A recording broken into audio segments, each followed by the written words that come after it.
أشهد أن لا إله إلا الله وحده لا شريك له وأشهد أن محمدا عبده ورسوله أما بعد فأعوذ بالله من الشيطان الرجيم بسم الله الرحمن الرحيم الحمد لله رب العالمين الرحمن الرحيم مالك يوم الدين إياك نعبد وإياك نستعين اهدنا الصراط المستقيم صراط الذين أنعمت عليهم غير المغضوب عليهم ولا الضالين آمين إن ربكم الله الذي خلق السماوات والأرض في 6 أيام ثم استوى على العرش يدبر الأمر ما من شفيع إلا من بعد إذنه ذلكم الله ربكم فاعبدوه أفلا تذكرون.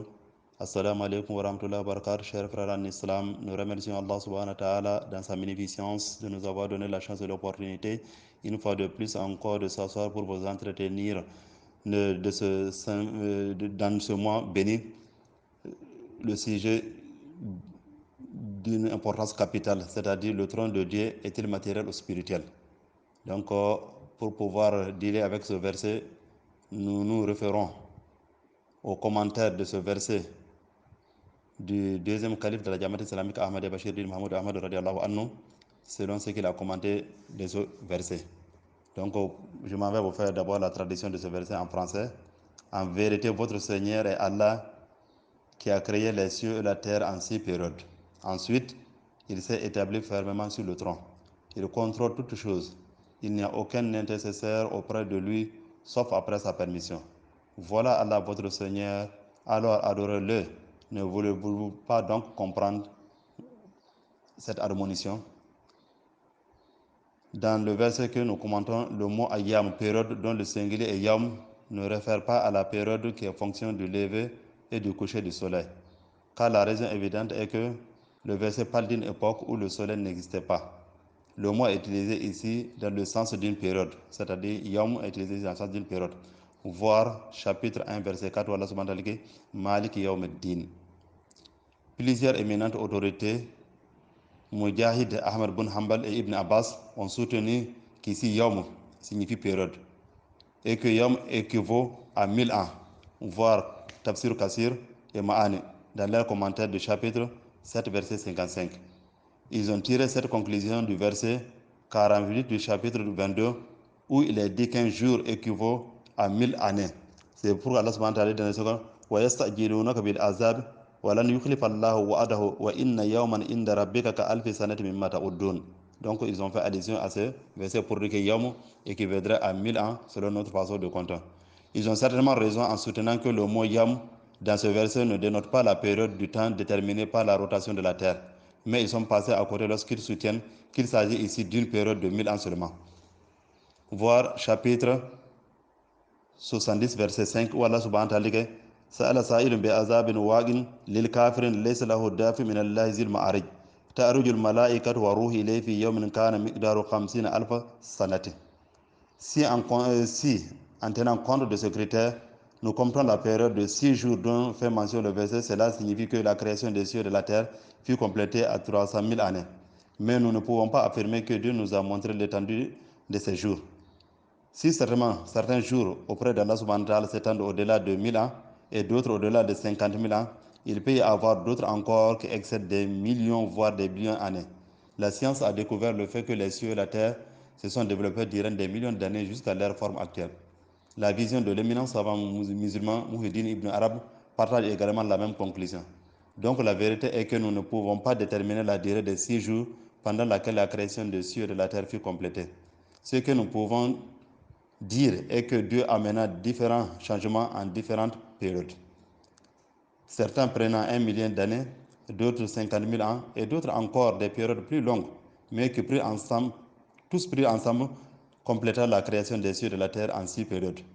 Il est invariablement vu que lorsqu'un type de Saint-Coran est sujet à une objection, le verset précédent ou un passage fournit une réponse à cette dite objection.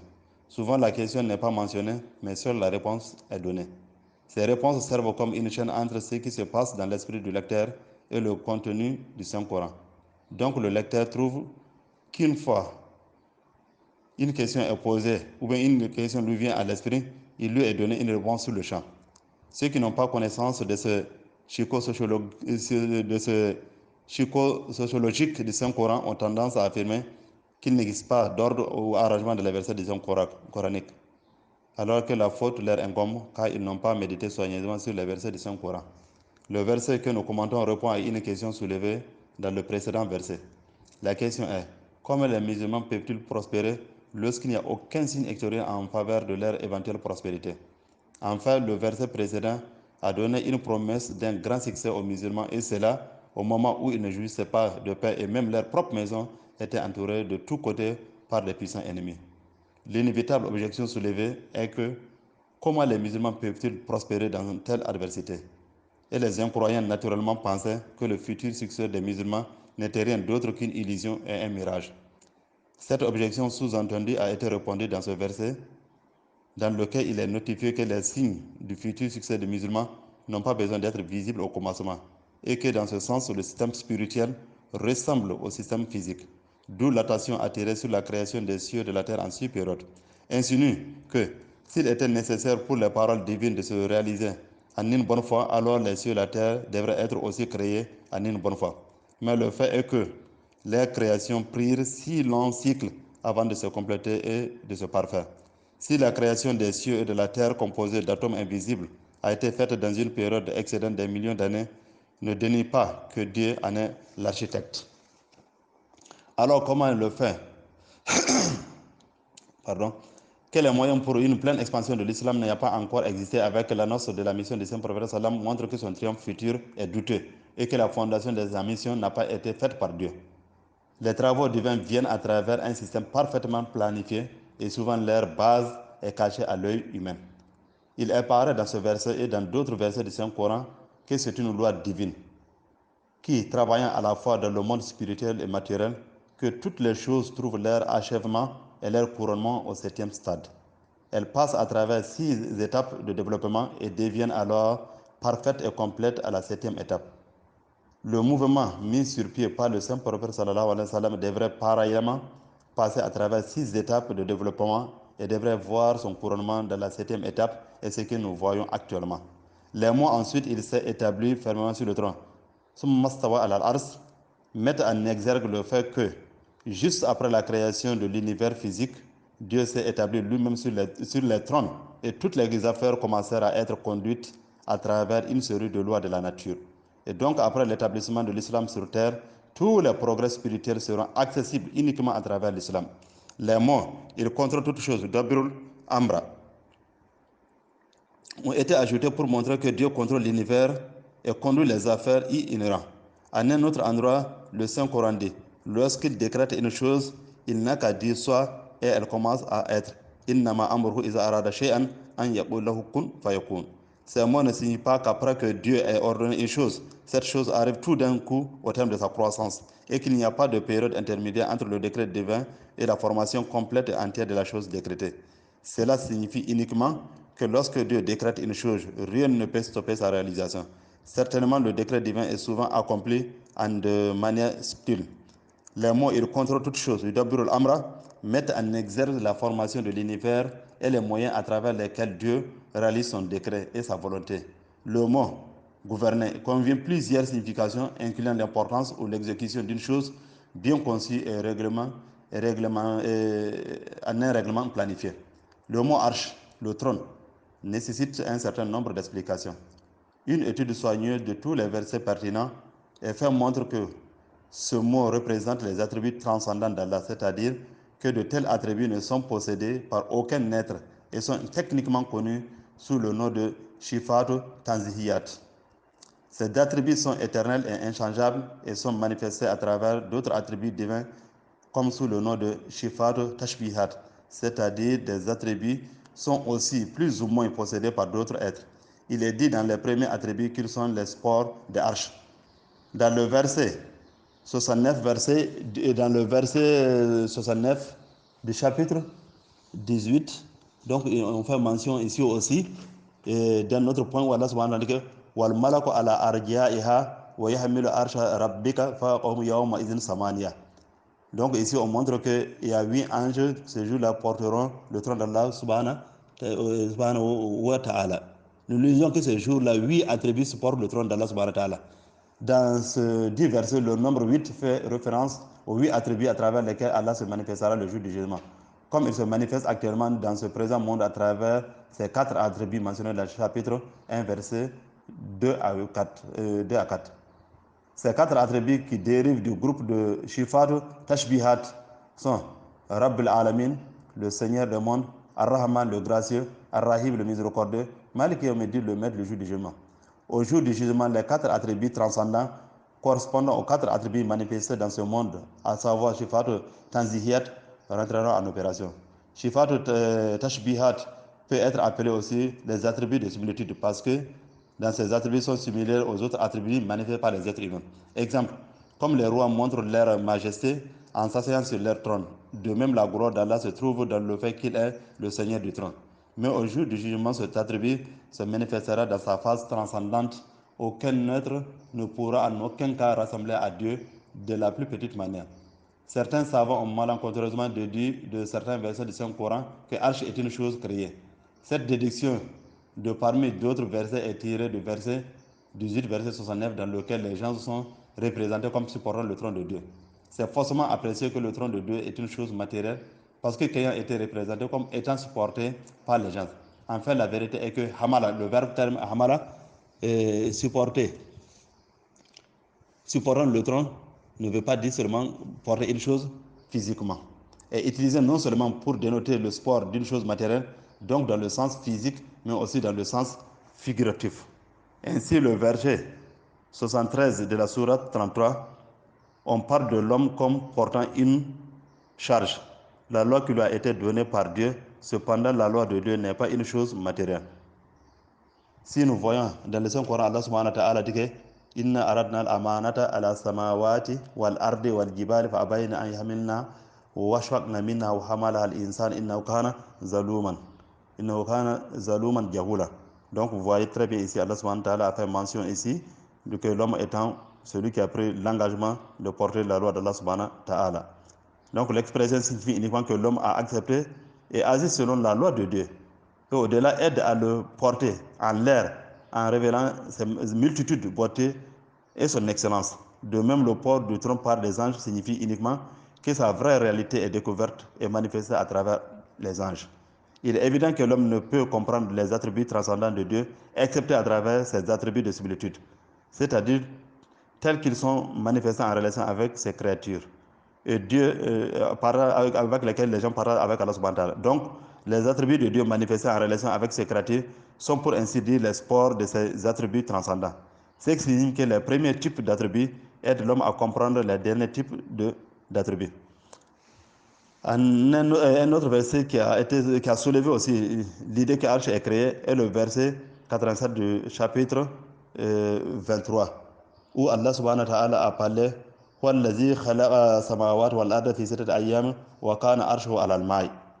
donc c'est un verset aussi qui a cité beaucoup de dans lequel il est fait mention de Dieu comme le Seigneur. Non, Dieu est le...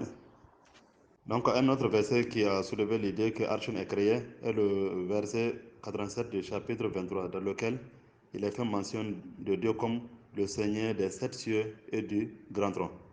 Il soutient que comme Dieu est le Rab, Seigneur du Arche, trône, donc il doit être le créateur, car le mot Rab signifie aussi créateur. Or, Rab, Seigneur ne veut pas nécessairement dire créateur, il signifie aussi propriétaire et possesseur. Donc, Rabbul Alamin, ici, signifierait le possesseur ou le propriétaire du trône. Rabbul Arsh. Donc, signifierait le possesseur ou le propriétaire du trône. Il est parlé de Dieu comme étant Zur Rahma. On dit au Rabbuk al-Ghafur Zur Rahma. Chapitre 18, verset 59. Or, la miséricorde est un attribut de Dieu et n'a pas été créée par lui. La description de Dieu comme étant le possesseur de la miséricorde ou le propriétaire de l'arche trône n'insinue pas la création de chacun d'eux. Il peut être demandé que si le mot Rab, Seigneur, a été utilisé dans le sens de Zou ou Sahib, propriétaire ou possesseur, pourquoi aucun de ces deux mots n'a pas été utilisé à la place de Rab, Seigneur? La réponse est que l'utilisation du mot Rab vise un objectif additionnel. Certains philosophes considèrent Dieu comme uniquement la cause première. Selon eux, les attributs divins s'opèrent spontanément et automatiquement et non pas sujets à la volonté de Dieu. Pour rejeter cette affirmation, le Saint-Coran a par conséquent utilisé le mot Seigneur en relation avec arche afin de prouver que les attributs divins ne s'opèrent pas involontairement, mais bien par la volonté de Dieu, car le mot Rab, Seigneur, dénote l'idée de contrôle couplé à la possession. Un autre verset auquel a été malencontreusement déduit que arche, le trône est une chose créée, est le verset 18 du chapitre 11, où il est soutenu que, comme dans ce verset, il est parlé de arche comme étant reposant sur l'eau, qui est un élément créé. Donc le trône doit être lui-même une chose créée. Cependant, il doit être rappelé que le mot l'eau, dans le verset 8 du chapitre 11, ne signifie pas l'eau physique. Allah subhanahu wa ta'ala dit que huwa allazi khalaqa samawati wal arda fi sittati ayyam wa kana arshuhu 'ala al-ma'i liyabluwakum ayyukum ahsanu amala. Donc, il ne peut pas être dit que arche, le trône, repose sur l'eau avant que soient créés les cieux et la terre. Car l'eau faisant partie de la terre ne pouvait pas exister avant la création de cette dernière. De plus, un trône matériel représenté comme reposant sur la surface de l'eau après la création et de la terre apparaît être complètement absurde. De plus, comme toutes les paroles de Dieu sages sont pleines de sagesse, quel possible objectif peut servir la mention d'une chose qui ne concerne pas ou qui pour nous, dans tous les sens, n'a aucun intérêt? La révélation que le trône de Dieu repose sur l'eau ne nous montre même pas la gloire ou la majesté d'Allah, parce que nous restons dans l'ignorance concernant la réalité et la nature de cette position du trône sur l'eau. Donc ici, l'eau signifie l'eau ne signifie en aucun cas de l'eau matérielle. Et non plus le trône ne signifie le trône matériel. Enfin, l'eau, dans le langage des Écritures révélées, explique souvent les paroles de Dieu. Et dans ce sens, le verset indiquerait que le trône de Dieu repose sur ces paroles, qui notifient qu'excepté l'aide de la parole d'Allah, il en est en dehors de la capacité de l'homme de comprendre complètement et de se rendre compte de la majesté et de la gloire d'Allah subhanahu wa ta'ala. Que le arche représente en réalité ici les attributs transcendants de Dieu est aussi clairement mentionné dans le verset 117 de la sourate 23 où nous lisons « Il n'y a de Dieu que lui, le Seigneur du trône glorieux ». Ces mots montrent que l'unicité de Dieu et son trône glorieux sont intimement liés, car ce sont les attributs de Dieu qui constituent la preuve réelle de l'unicité divine. Les autres attributs étant partagés par l'homme à divers degrés, cela nécessite une bonne dose de raisonnement pour convaincre une personne à intelligence ordinaire de croire à l'unicité de Dieu à travers le biais de ses attributs. Dans les termes, il n'y a aucun intercesseur auprès de lui sauf après sa permission. Dans les versets, ici, ces versets jettent certaines lumières sur le sujet de l'intercession qui a été largement traité dans les commentaires du verset 49 du chapitre 2 et du verset 256 du chapitre 2. Suffit de dire que le mot shafi'un, intercesseur, est dérivé de shafia qui signifie relier ou joindre ensemble deux choses identiques. Vu cette signification, il serait faux de dire que croire à l'intercession peut encourager un pécheur de sombrer dans la profondeur du péché. Rien n'est si éloigné de la conception de shafa, intercession, que cette basse notion. Selon l'enseignement islamique, uniquement les bons gens qui manquent d'un nombre requis de bonnes actions pour hériter de la grâce et de la miséricorde de Dieu, mais qui au même moment ont une relation spirituelle vraie avec le saint prophète sallallahu alayhi wa sallam, peuvent prétendre à l'intercession. Et non ces pécheurs impénitents qui délibérément violent les commandements de Dieu et n'ont aucune véritable relation avec le saint prophète sallallahu alayhi wa sallam. Donc voilà ce que nous avons pour vous entretenir concernant le trône de Dieu. Le trône de Dieu est-il matériel ou spirituel? Nous comprenons que le trône de Dieu est spirituel. Qu'Allah subhanahu wa ta'ala nous soutient, qu'Allah nous aide, qu'Allah nous fasse comprendre mieux davantage encore. Assalamu alaikum wa rahmatullahi wa barakatuh.